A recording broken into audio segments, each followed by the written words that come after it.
Quando si parla di Jayaman, il pubblico pensa immediatamente a successo, fascino e notorietà internazionale, ma quando il suo nome viene accostato a quello di Sara Bruma, la curiosità esplode. La loro storia, seguita con passione di fan, ha fatto sognare in molti, fino a quando, secondo diverse ricostruzioni, qualcosa si è rotto. Jayaman non è solo un volto da copertina. Nato in Turchia, cresciuto in una famiglia segnata dalla separazione dei genitori, ha imparato presto cosa significa cavarsela da solo. Prima di diventare attore si è laureato in giurisprudenza, dimostrando una determinazione fuori dal comune.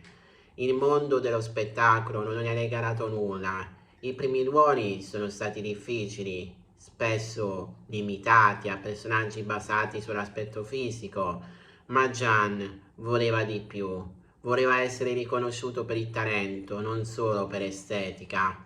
Con il tempo il successo è arrivato, serie di successo, fan internazionali, contratti pubblicitari, ospitate televisive. In Italia è diventato un vero fenomeno mediatico, ma la fama ha anche un lato oscuro, pressioni, aspettative e mancanza di privacy. In diverse interviste Jayaman ha ammesso che la notorietà può diventare una gabbia. Ogni gesto viene giudicato, ogni parola analizzata, ogni relazione trasformata in uno spettacolo. Ma chi è Sara Bruma? Sara Bruma, a differenza di Gian, ha sempre mantenuto un profilo più riservato, meno esposta mediaticamente, più legata a una dimensione privata. Sara ha costruito la sua immagine lontano dai riflettori e dagli eccessi dello showbiz. In alcune rare interviste ha parlato dell'importanza della privacy, del rispetto dei propri spazi e della difficoltà di vivere una relazione sotto osservazione continua. Valori che sembravano perfettamente compatibili con le parole di Jayamane, che più volte aveva dichiarato di desiderare una vita sentimentale semplice e autentica.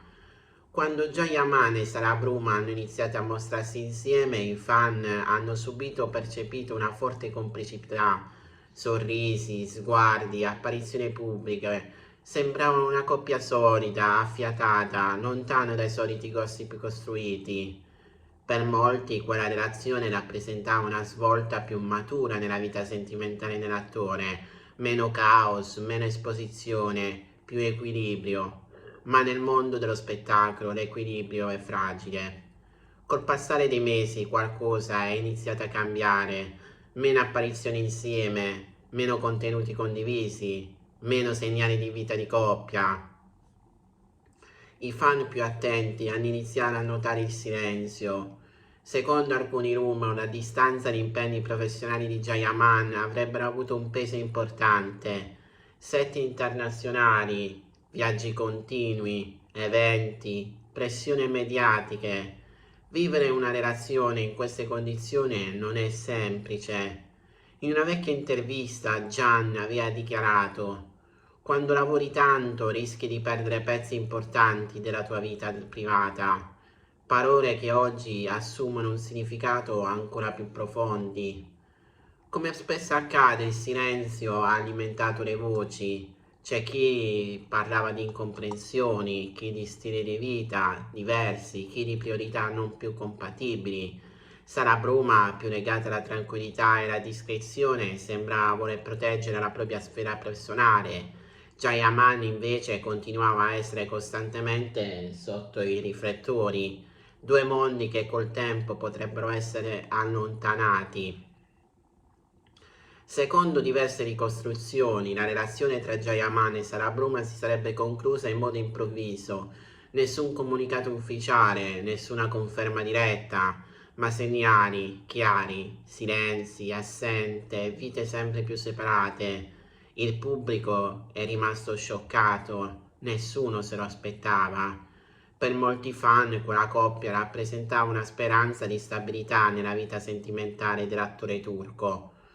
Oggi Jayaman appare sempre più concentrato sulla carriera, nuovi progetti, nuove sfide, una presenza costante nel panorama internazionale, ma dietro l'immagine del divo resta un uomo che ha affrontato solitudine, pressione e aspettative enormi.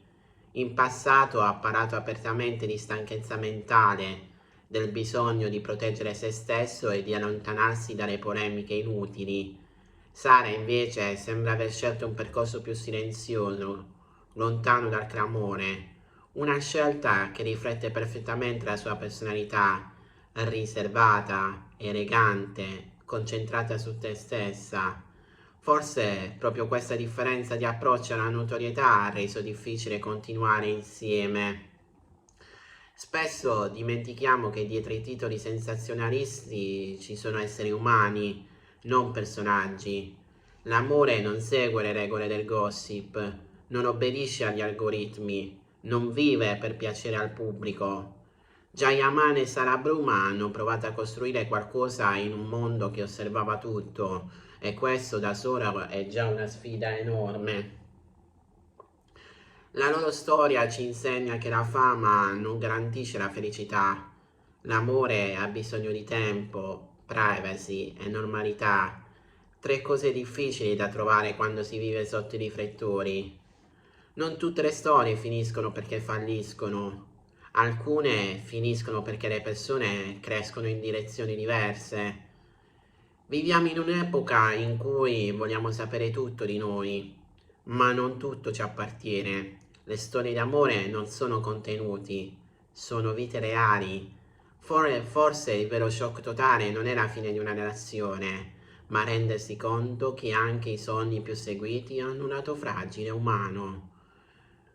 Grazie per l'attenzione, vi invito ad iscrivervi al mio canale Newspage e di attivare la campanella per ulteriori notifiche per i miei video. Buona giornata a tutti da Newspage 2.0.